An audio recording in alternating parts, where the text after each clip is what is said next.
As Ethan would say, we here. But I wanted to start off with something interesting.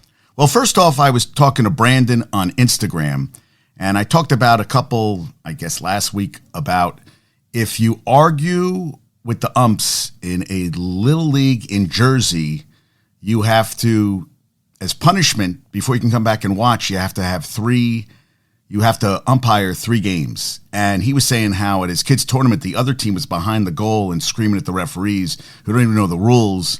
And it was just very interesting. I was like, Brandon, I'd love it for everything, for every sport. Make them go out and umpire, be the ref for a soccer, basketball. I used to ref basketball. The kids used to scream at me all the time, tell me I didn't know what I was doing.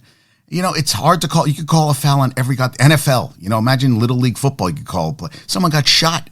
You remember that? A coach, they were arguing, and a coach got shot at a goddamn game. Shot and killed.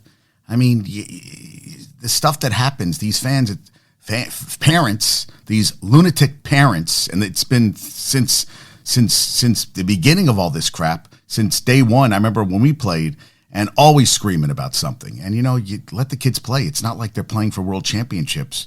And there's been professional athletes. Someone was at his kid's basketball game, I remember reading recently, and he got kicked out for, kid was like 8 years old. I mean, really?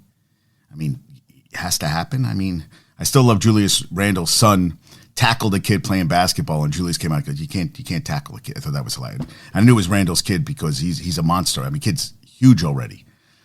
And then someone posted something today. Oh, it was Jamel Hill. A white kid is going to a house of an African-American kid. Kid's on his scooter. Maybe he's 10.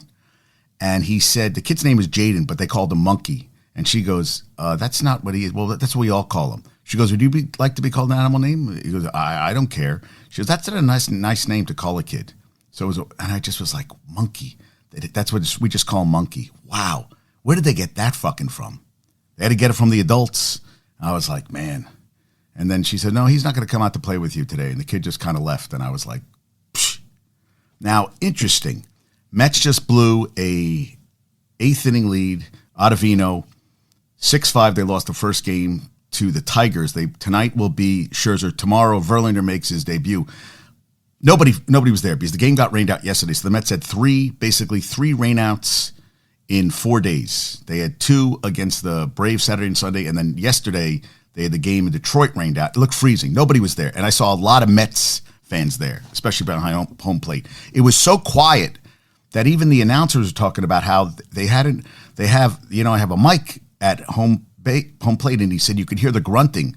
Like there was a bloop hit that Starlin Marte didn't get to, and you could hear him as the Detroit Tiger player swung it. He was going like, "Ugh!" You could hear the exertion, and a lot of it was kind of cool. I mean, it's kind of, the game gets rained out, so you want to go, and they start early. They start 6:30 in Detroit, and you could hear the grunting and everything. But it sucks. You have tickets for a night game, and they make it up in 1 o'clock, 2 o'clock game, 1 o'clock. I didn't know what was on. I was like, holy shit, the game's over. It's over. I still remember. We went to a game with Lanker. I probably told the story a million times, and he was with another friend of mine, and they were drinking beer for beer, and he was walking. I don't know where. He just disappeared for innings. He goes, it's over. It's over? I was like, dude, you missed the whole game. Yeah, that's what I always think of. It's over? That's what I just thought of. I always think of Lanker when that happens. And, but so quiet. Nobody was there. I mean, if we had Mets tickets Sunday instead of Saturday, it would have been made up Monday afternoon, which they split it. They lost that first game, but it would have been an afternoon game, which we both work. So, well, actually, Monday did I have any? Yeah, I had some clients. I could have went to that game, but you don't know. Depending on the day, Michigan works. She's not going to take off for a baseball game. Well, maybe for the makeup. So now we have a Sunday game, which in August at 1 o'clock, which will be boiling. But listen, after the weather we've been having, I would much rather be sweating my ass off. Today, I put on my hat and my winter coat. That's how goddamn cold it was today. Freezing, might I tell you. Very cold. Yeah, and crazy. So the Mets lost. Ottavino took the loss. And yeah, that's not a good game for them. Yeah, that really sucks. I saw that and I was like, man, that really sucks. So I was looking to see what happened with Jesse Winkler game necklace from his daughter that was made by his daughter with sparkles and everything on it. How cool is that, man? He's got a necklace on from his daughter.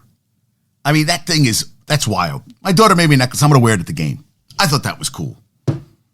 So we hear the Knicks, they win. Now, interestingly enough, they won the game yesterday, but I follow Knicks Film School, and they actually, it always gives me good stuff on there. And I was like, okay, they took advantage of no Jimmy Butler. They fourth quarter, you had Brunson with 30, Randall with 25, 12 rebounds, 8 assists, and RJ Barrett 24, 79 points. Starters went a combined 16 for 32 from 3. Just had their third second-round playoff game of the last, just won their third second-round playoff game of the last 23 years because they lost to the Pacers in 6. That's ineptitude. So think about this. The team has outkicked its coverage to an extent that blows away the nearest competitor. Consider the other 7 teams still alive. Embiid just got his MVP 5th straight by an international player. 5 of them have current or former MVPs in or near their prime. A 6th, Boston, has been far and away the best team by advanced statistics for going on 16 months. The 7, Miami, was a 1 seed last year and tied for the most playoff series victories in the NBA 6 since Butler arrived 4 years ago. So in 4 years with Jimmy Butler, they have the most playoff series victories with 6. The Knicks preseason over-under was 38.5. Yeah. They were, and now they're in the second round for the first time